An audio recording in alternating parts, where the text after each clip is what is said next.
J'ai un air sévère. Et à côté d'elle, tu vois immédiatement, ton regard passe de l'un à l'autre, tu vois Soro, tu vois André, ce jeune que tu as rencontré il y a quelques jours, que Georgina t'a amené, et avec lequel tu as eu ce moment. On peut pas dire autrement, tu as eu ce moment. Ils sont tous les deux sur le perron, aucun n'est annoncé. L'une a un regard sévère et l'autre a un regard sombre, si je me trompe pas. Ah, complètement, oui. Sourire chaleureux, mais dans le regard, il y a quand même un voile de doute. Marie, oh, ça alors, t'as pas changé. C'était vraiment nécessaire le costume? Petit clin d'œil. Si j'avais su. Bah, pour le coup, il se détend. Il avise le bordel quasi permanent de la pièce. Bah, entre. Enfin, c'est. J'ai l'impression que c'est le passé qui vient de frapper à ma porte. Pour le spectateur attentif, on voit évidemment une assez grosse différence entre l'état de la maison quand Georgina annonce qu'elle vient et l'état de la maison actuelle. Il y a vraiment beaucoup plus de choses posées ça et là, beaucoup plus de feuilles de notes, de musique, de papier à musique qui sont pas en pile, mais plutôt un peu dispatchées, certaines qui sont même pâte à fixer sur le mur. Donc vous traversez ce... Bon, pas Scapharnaüm non plus, mais quand même. Cet endroit un petit peu... voilà. Négligé par certains aspects. Et, Là, pour le coup, je m'arrête devant une grande photo où on est là tous les quatre et je fais... On était tellement insouciants à l'époque. Alors en effet, vous voyez tous les deux... vous le suivez normalement, enfin je suis... Je m'arrête un instant à regarder cette photo aussi. A-t-il vraiment changé par rapport à la photo de l'époque Il a pris un coup de vieux.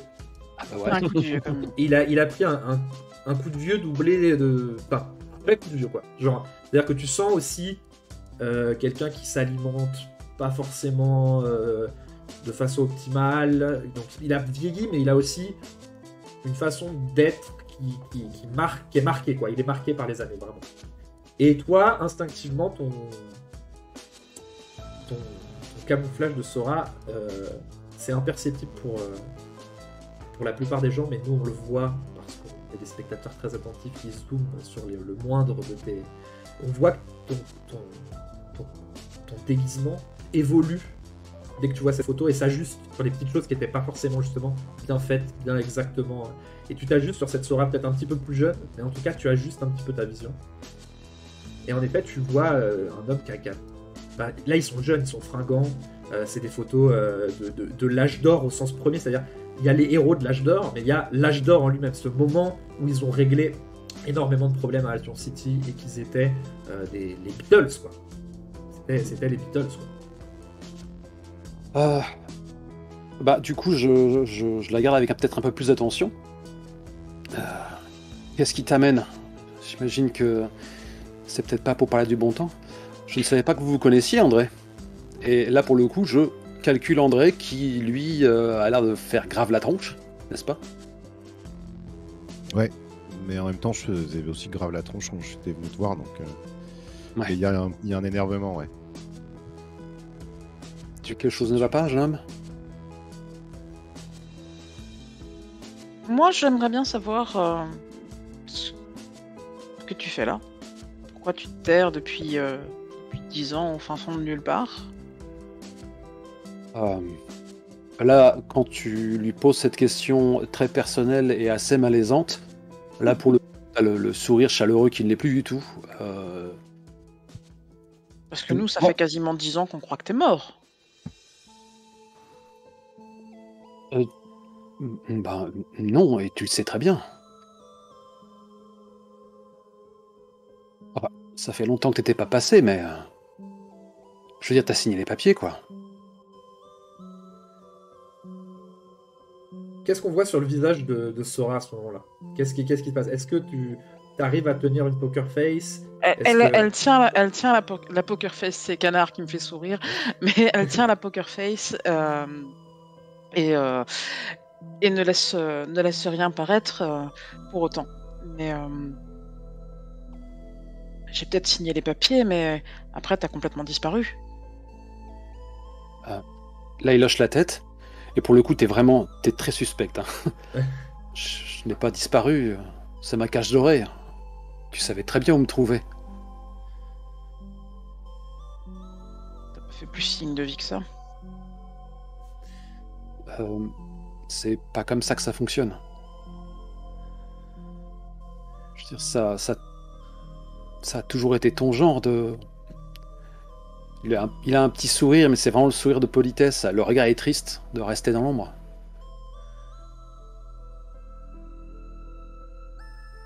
Tu répondais jamais à mes appels. Qu'est-ce qui va pas? Qu'est-ce qui va pas? Qu'est-ce qui ne va pas tous les deux? Là, j'avise à nouveau André. André, comment tu réagis à ça? Son naturel anxieux commence à prendre le dessus. Il commence à reculer un peu, avec vraiment une expression un peu peinée. Vous J'ai voyez... rien à me reprocher. Je sors pas. Je garde la tête baissée. Je fais comme on m'a dit. Et y a qui passe te voir? Personne. À part Georgina et André, personne, strictement personne. J'ai cessé d'exister pour tout le monde. Moi, je commence à trembler, en fait. À serrer les poings très fort. Et à le fixer d'un air vraiment colérique. On aimerait comprendre, c'est pourquoi aujourd'hui, alors que toi t'es là, t'es ici, tu sors pas, pourquoi on a plein d'événements où on a l'impression que y a ta touch partout. Hochement de tête, froncement de sourcils. Ça te ressemble pas de tourner autour du pot. Ma touch, de quoi tu parles? Il y a eu des cas d'utilisation de ton pouvoir et de gros dramas en ville et ailleurs. C'est pour ça que je suis là. Il se passe la main sur le visage en faisant un peu les 100 pas. Je n'ai pas mis un pied hors de cet endroit.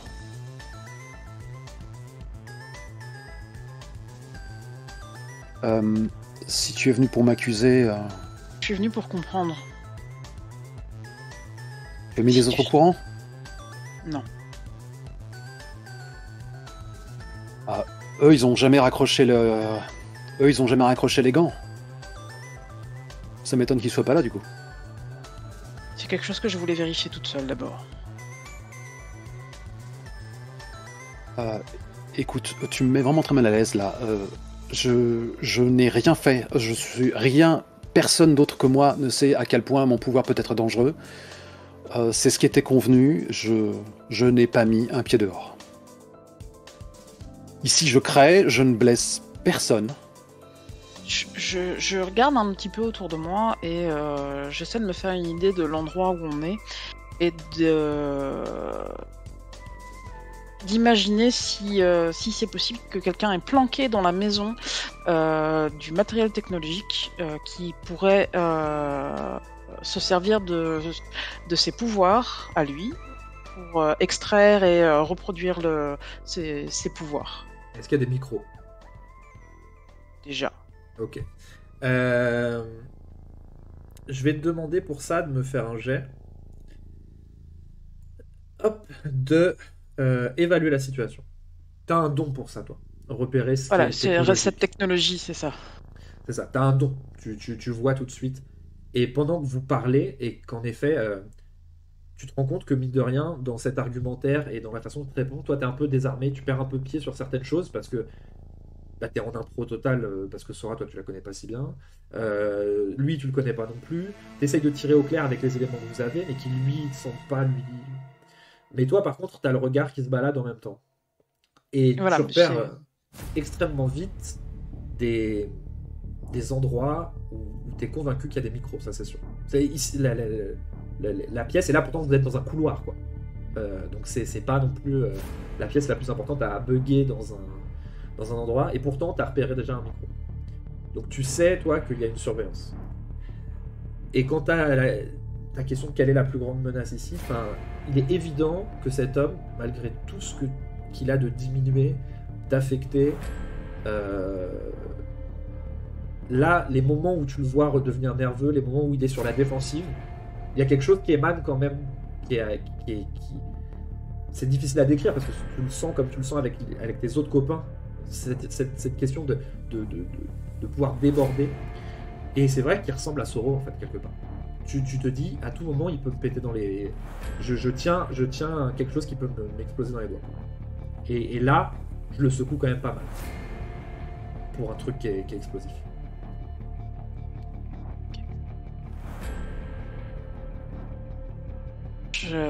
Donc je termine mon petit coup d'œil sur la zone. Et si c'est pas toi, c'est que ta cage c'est plus que ce qu'on pensait. Je pense que quelqu'un se sert de toi. Et je regarde ostensiblement autour de moi dans la pièce. Tu repères exactement où c'est. Toi, ça y est, t'as une vision claire de. Tu pourrais l'enlever, quoi, si tu veux. Ça te prendra un petit peu de temps et de manipulation, mais tu pourrais mettre en évidence le micro si c'est ce que t'as envie. Je regarde clairement dans une direction où il y en a un, en tout cas. Ok. Est-ce que tu veux dire ça ne tient pas debout? Ce qui se passe en ville actuellement est vraiment trop semblable à ce que tu es capable de faire et tu regardes là-bas. Je te dis que je n'ai pas quitté cet endroit. Mes compositions sont inoffensives sans moi. Je pense que quelqu'un arrive à faire de cette maison un outil pour capter tes pouvoirs. Cette pièce est truffée de micros.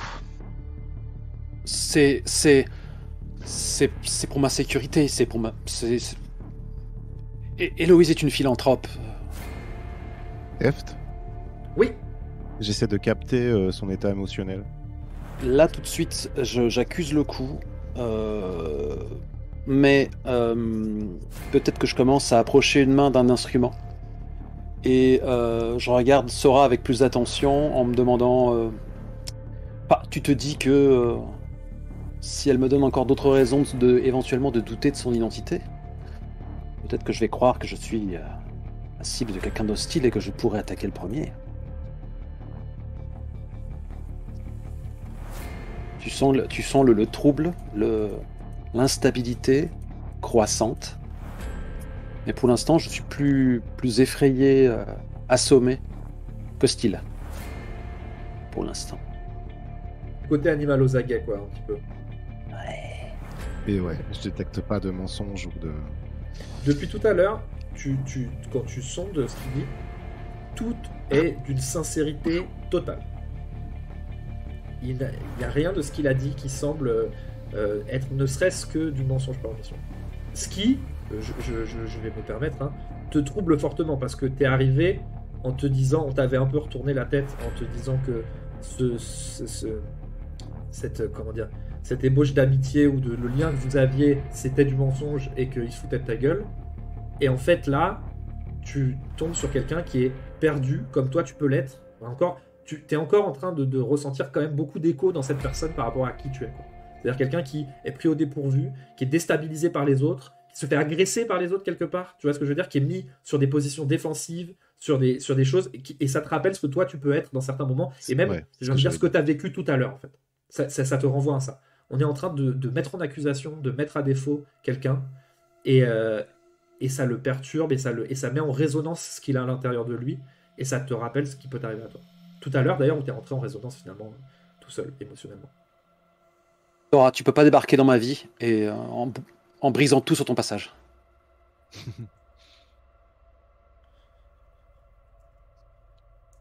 Je mérite mieux que ça. Et tu as l'air sincère. Ok, du coup, je suis un peu... Enfin, Soro est en plein questionnement, en fait, quoi. Sa colère se calme un petit peu. Et on a l'impression qu'il est reparti dans son monde, en fait. J'aurais tendance à aussi croire croire Oscaro et je jette un petit coup d'œil à Soro, essayer de voir un petit peu ce qui se passe dans sa tête. Mais j'ai pas fait de vague. Je vous ai laissé me parquer comme un animal, comme une bête de foire. J'ai fermé les yeux sur ma disparition des livres d'histoire. Ça suffit maintenant. Quelles sont tes preuves? Parqué comme un animal? C'est à cause de vos pouvoirs que vous êtes enfermé là comme ça? Oui. Mais c'est ce qui m'attend alors?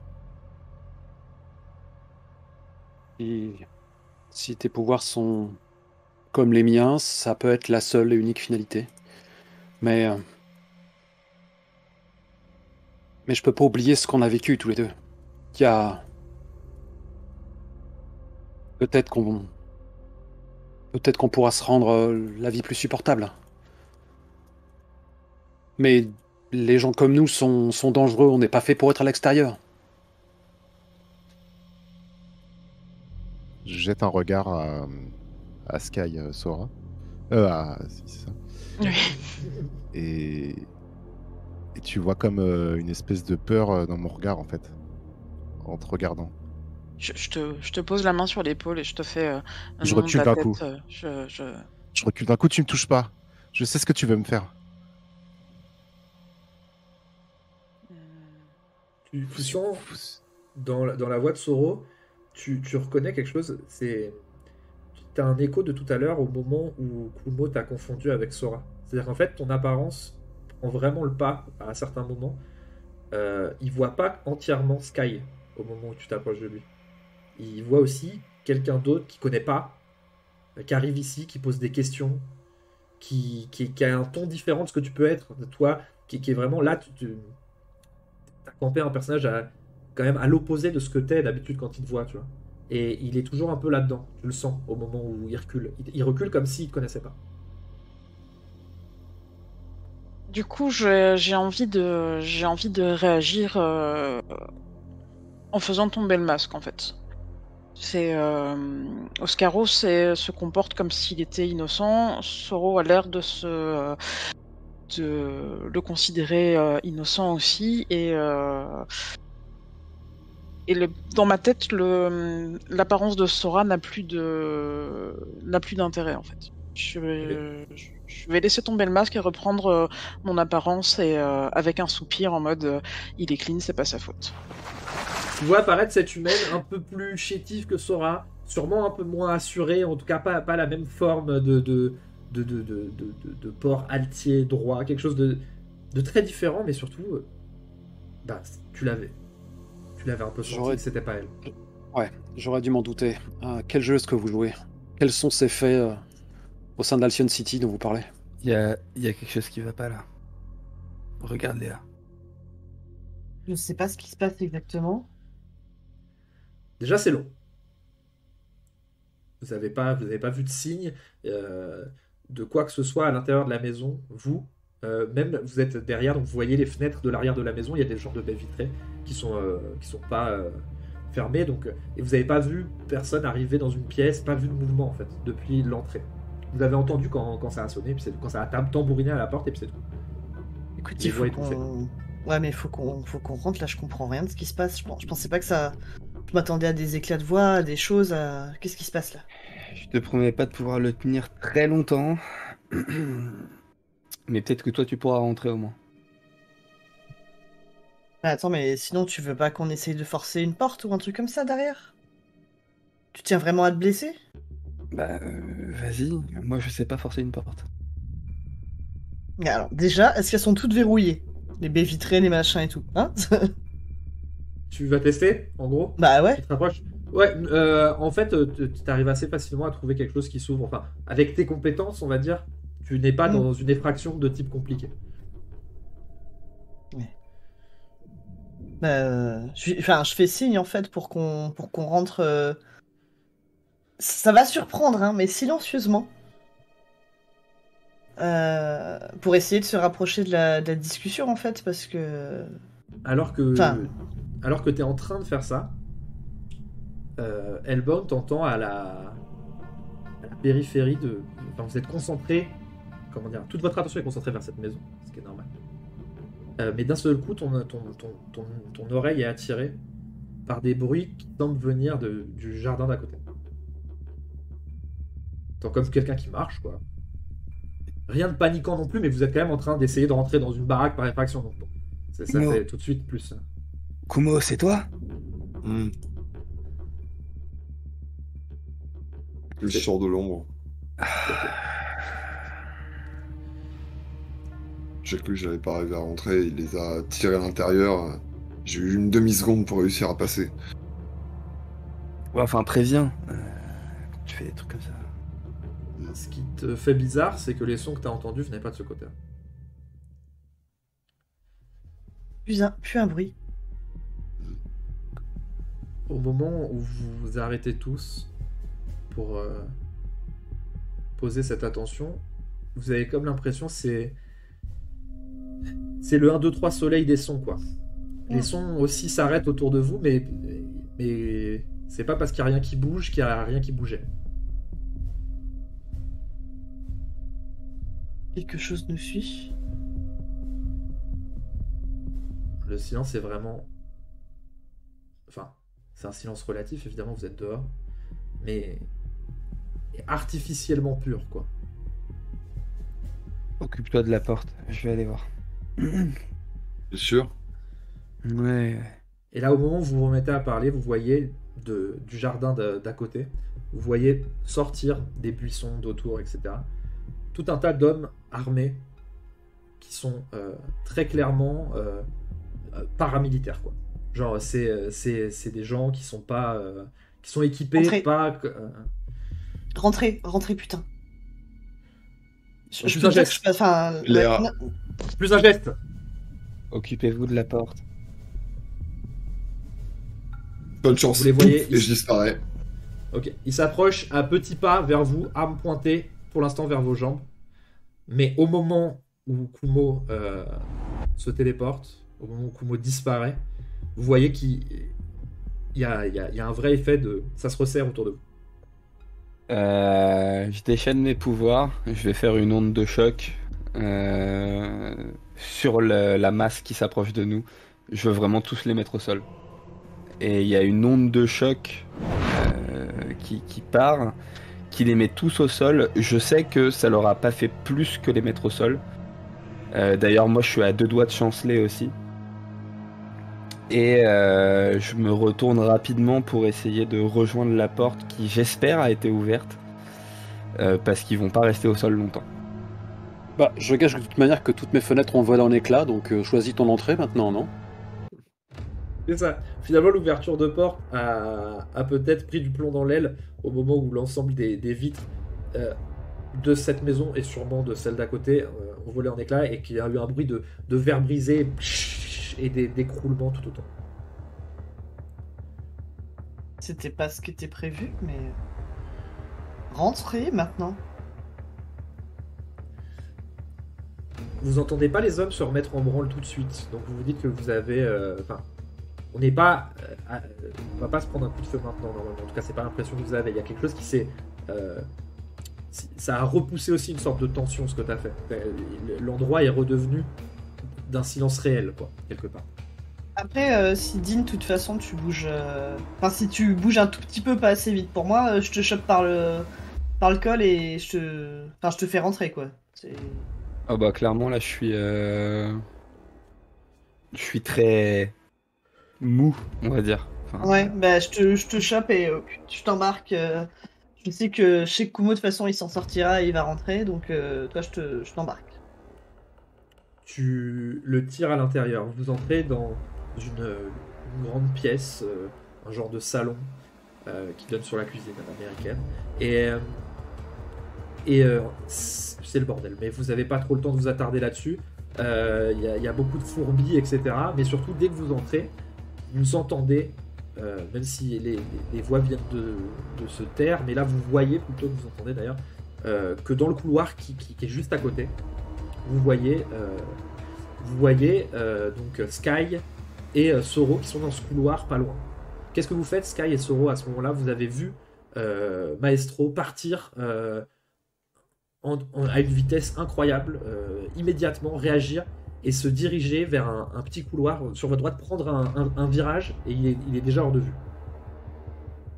Ah, moi, Soro comptait le suivre, en fait. Je sais pas si c'est possible. Si, tu t'engouffres derrière. Du coup, ce que vous voyez, vous, Hellbound et Sugar, c'est vos deux amis qui cavalent dans le couloir. Au moment où vous rentrez, vous les voyez cavaler dans un couloir. Ils nous ont pas vus. Vous venez de les voir. Les emmerdes arrivent. Vous entendez ça derrière vous de loin, une voix, la voix de Sugar qui dit quelque chose que vous entendez pas, que vous comprenez. Je récupère mon arme et en lançant un regard à Soro, je déclare durant ma carrière, je me suis fait de nombreux ennemis, ils ont dû vous suivre. Mais qui? Arkknife, Ghostheart, Rampage. Ils sont nombreux. Vous n'avez pas beaucoup de temps pour être au calme et à discuter de ça. Puisque... Non, mais c'est clair que là, je lui balance ça c'est sur un portable avant de petite conversation. Mais à ce moment-là... Là, j'ai la main bandoulière et puis hop, je pars au charbon. Vous voyez Maestro qui a passé autour de lui la anse d'une guitare. Donc c'est clavier, guitare au format guitare. Qui a l'air extrêmement technologique il y a 15 ans pour vous, mais extrêmement technologique, et surtout qu'il le tient comme quelqu'un tiendrait une arme. Enfin, c'est vraiment très clair dans sa gestuelle qu'il le tient comme quelqu'un tiendrait une arme, quoi. Et vous voyez c'est le même homme qui est toujours aussi affecté par l'âge, mais qui est on a mission, quoi. Il est complètement différent de ce que vous avez vu il y a quelques minutes. Sky, tu rentres. Les autres, Sugar et Hellbound, vous les avez suivis dans ce couloir ou pas? Ah bah oui. Donc vous débarquez dans cette salle, vous voyez la même chose. On essaye, ouais. Kumo, toi, tu fais quoi pour l'instant? Je suis sur le toit et en fait je suis en train de m'amuser. J'ai sorti de ma ceinture plein de petites boulettes que je balance au sol et c'est moitié fumigène, moitié flashbang, et en fait je m'amuse à leur faire un son et lumière pour bien leur faire gagner du temps à l'intérieur, peu importe ce qu'ils font. Okay. J'essaye de déstabiliser tous nos assaillants qui nous encerclent. Toi, le fait d'être en hauteur t'a permis de voir qu'en effet, en fait, les hommes que vous avez vus, enfin qu'ils ont vus en bas, c'est à peu près tout le monde, mais qui sont quand même une quinzaine. C'est-à-dire il y a une quinzaine de mecs. Groupe paramilitaire qui est là, qui a été capable d'agir. C'est pas un uniforme siglé. C'est pas un uniforme siglé. Ils sont en noir, quasiment de la tête aux pieds, mais ils ont des casques, ils ont des parties qui sont protégées de leur corps, etc. Et est-ce que je vois comment ils sont arrivés, hélicoptère, camion? Est-ce que je vois d'où ils ont surgi ou... Tu fais le tour, tu te demandes justement. Ouais, je marche sur le toit, j'essaie de me cacher. Ouais. Tu vois rien à part le fait que, et c'est un peu étrange, les portes, justement les portes-fenêtres des 3 maisons qui sont juste autour dans le lotissement sont ouvertes. Très bien, je note ça et j'en avertirai qui de droit plus tard. Mais pour l'instant j'essaie juste de leur faire gagner du temps, peu importe ce qui se passe à l'intérieur, je leur fais confiance. Tu vois que certains commencent à se relever, qui sont en train de communiquer et d'essayer de comprendre ce qui se passe. Ils te voient pas, comme souvent on pense pas à regarder en l'air. Donc toi tu es à ce côté un peu sale gamin quoi, d'en haut qui regarde et qui fout le merdier, mais tu doutes bien que 15 gars pour toi à maîtriser ça va quand même être compliqué, et qu'ils vont reprendre, là tu les vois en train de reprendre du poil de la bête petit à petit. Certains sont relevés, sont en train de relever leurs potes, essayent de contrôler, ils redéfinissent une sorte de périmètre de sécurité. Malgré tout ce que tu fais, il y a une forme d'organisation qui reprend surface. Qu'est-ce que vous faites à l'intérieur? Mais... On est réunis du coup dans une espèce Vous êtes les 4 dans une toute petite pièce. Ouais, mais... room, un peu. Ouais, c'est ça. Parce qu'il est pas avec nous, il est pas arrivé, comment il nous a pas suivis? Non. Parce que moi je le cherche en fait, enfin... je vais pas montrer que je m'inquiète non plus.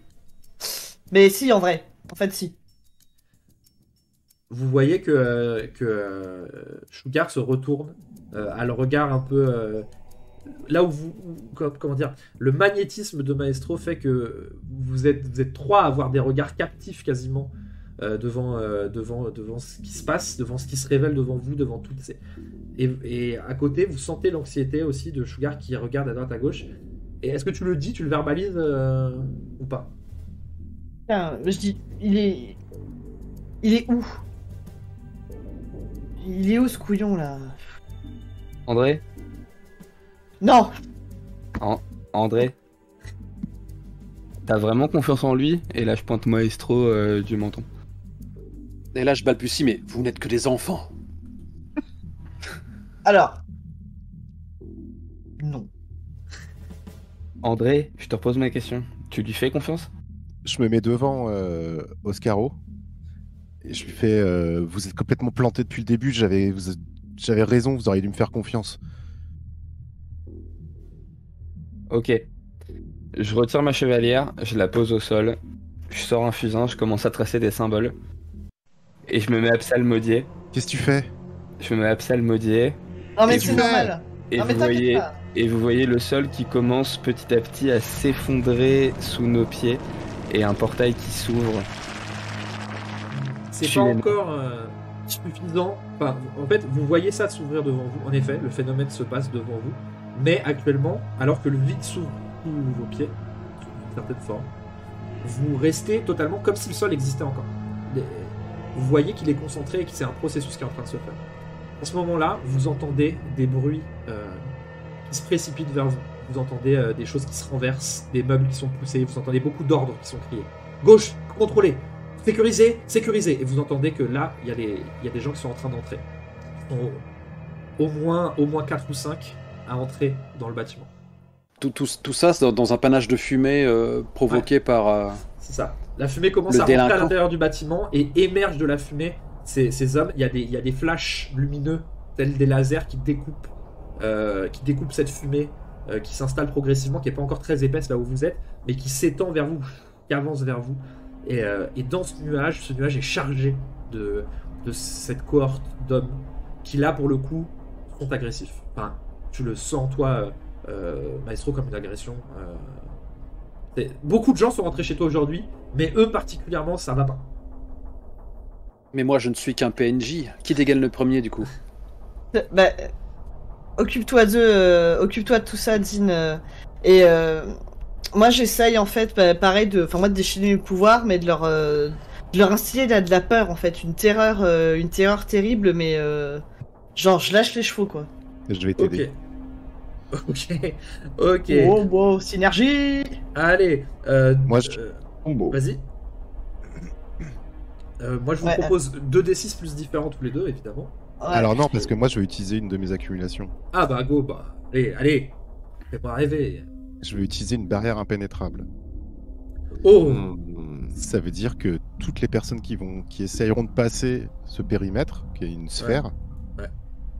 seront pris d'une peur et auront leur pire cauchemar qui leur viendront en tête.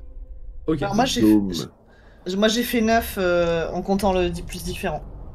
Donc donc ça va être instable, mais tu vas réussir. Qu'est-ce que tu essayes de faire, toi? Pareil, leur insuffler. Alors moi c'est vraiment une vague qui déchaîne de frayeur et tout, et je pense que pour une fois en fait, j'ai peur aussi, je sais pas ce qui arrive à Kumo, et je pense qu'il y a ma peur aussi qui met des dedans, alors que des fois j'arrive à envoyer des émotions sans moi les ressentir. Ok. Là il y a vraiment ça je transpire la peur moi aussi en fait. Ok. Est-ce que j'arrive à ressentir, comme j'avais ressenti avec Oscaro, ce qui est en train de faire C'est pas pareil, il n'y a pas de résonance, quoi. Vous parlez pas l'un avec l'autre, vous parlez tous les deux à la même personne. Ok.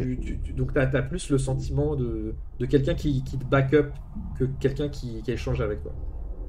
Sugar et Soro, vous déchaînez tous les deux vos pouvoirs. Soro, tu crées une sorte d'air autour de vous, dans laquelle toutes les personnes sont confrontées à des choses très très très violentes de leur histoire et sont dans une panique. C'est exactement la même chose que tu voulais faire, Sugar. Vous faites subir à ces gens des choses du coup qui sont extrêmement décuplées, qui sont mélangées, qui donnent quelque chose d'extrêmement explosif. Mais faire ça sur des hommes armés, ça a une conséquence. C'est que vous sentez que vous commencez à entendre, et là on est sur le toit avec Kumo, vous entendez des coups de feu qui partent. Kumo, tu viens de voir quelques-uns entrer dans la maison, et tu commences à entendre des bruits de tirs. Immédiatement, dès que j'ai vu les premiers hommes entrer, et à la manière d'une chauve-souris bien connue, je vais apparaître derrière ceux qui sont le plus en retrait en fait, et commencer à mettre des coups de matraque électrique et essayer de vraiment les incapaciter très très rapidement en les étouffant, en les tapant rapidement, en essayant d'agir de manière non létale. Mais s'ils ont commencé à tirer, j'hésiterai pas non plus à me servir de mes dagues en dernière cour, quoi. Bon, un petit déchaîner les pouvoirs. Je vais créer une opportunité, ce qui fait qu'en fait la plupart des hommes vont rester dehors à essayer de m'affronter, et moi je vais passer mon temps vraiment à tout donner, je vais utiliser beaucoup de téléportation quitte à m'épuiser, mais vraiment ce que je veux c'est les occuper et incapaciter le plus de mecs dehors et les maintenir à l'extérieur pour qu'ils aient juste un petit groupe d'ennemis à affronter à l'intérieur. Let's go. Ben, en fait dans une superbe chorégraphie, tu vois, on me voit disparaître et apparaître, mettre une baigne, un coup de pied à chaque fois et en neutraliser une bonne partie, et mais j'ai très clairement l'impression d'être en surnombre et de m'épuiser, donc je sens que je leur fais juste gagner le maximum de temps, et j'espère très vite les voir sortir en fait. T'as ton regard qui va de temps en temps justement vers l'entrée du bâtiment, t'es descendu de ce toit, t'es l'entrée, les fenêtres, mêler... n'importe quoi, n'importe quelle ouverture en fait. Et pour l'instant, il n'y a rien d'autre que même, entre guillemets, des renforts, c'est-à-dire que certains des hommes qui étaient rentrés, appelés à la rescousse, reviennent sur toi, se rapprochent. Il y en a qui sortent aussi paniqués, qui se tiennent la tête et qui chutent quasiment en sortant du bâtiment. C'est une scène de chaos à laquelle tu as contribué en mettant tout ton matériel et en faisant ton son et lumière incroyable dehors. À l'intérieur, qu'est-ce qui se passe, Elba? Tu es en train de tracer au fusain, tu es en train de réciter, on en est où? C'est le moment. Je vais pas pouvoir garder ça ouvert très longtemps. C'est ouvert devant vous comme l'entrée d'une sorte de grotte, une pente douce mais clairement affirmée est née autour de ce sigle qu'il a fait, et c'est un chemin que vous pouvez emprunter, et vous sentez en effet que pour ceux qui étaient sur la partie qui s'enfonce, en fait vous vous êtes vraiment enfoncé physiquement dans le sol. Qui y va? Allez-y. Je vais partir en dernier. Alors non. Le dernier ce sera moi, mais allez-y avant que j'ai plus de force. Il y a un impact de balle qui se plante, qui se fiche dans le plafond juste au-dessus. J'attrape Oscaro et je passe le portail avec Oscaro. Ok. Tu vois que l'homme est sous le choc et tu le traînes et les pieds te suivent, mais c'est sous un état de choc. Sugar, tu vois que quelque part les gens attendent. Enfin, t'as Soro, vous faisiez face tous les deux, Soro est à côté de toi et il vient de le dire quoi. C'est pas lui qui partira le premier entre vous deux. André, Léa. Vas-y André, vas-y. Ok. André, Je relâche ma concentration et je saute. Et en fait, moi j'avais profité pendant ce bazar et tout, vu que j'ai toujours ça dans mon sac, j'en ai profité pour enfiler mes fameux, mes fidèles patins. Je fais une bise sur le front de Dean et je trace ma route à l'opposé. Vers ceux qui sont armés. Léa. Barre-toi, ça va aller. Je laisserai pas Kumo tout seul, il sait pas se débrouiller sans moi. Dean, t'entends même pas ce qu'elle dit. Toi, t'as les tympans qui sont en train d'exploser. T'as la fatigue. T'es en une sorte d'acouphène énorme. Tu sens juste le baiser sur le front. Et tu la vois partir sans pouvoir faire quoi que ce soit. Et en fait, ton corps tombe quasiment dans cette entrée que t'as ouverte. Il va te falloir quelques minutes, voire longues minutes pour récupérer. Tu viens d'emmener plusieurs de tes amis en enfer. Il va falloir gérer ça. Et pendant ce temps, on voit Sugar qui s'élance à travers cette fumée et qui rejoint quasiment en écho la chorégraphie de Kumo à l'extérieur, qui circule entre les gens, qui assène des coups, qui virevolte entre les balles. Et à ce moment-là, on voit Kumo dehors, qui amène un doigt à sa ceinture et qui appuie sur ce bouton. On voit un petit flashback quand Sora lui a donné ce bouton.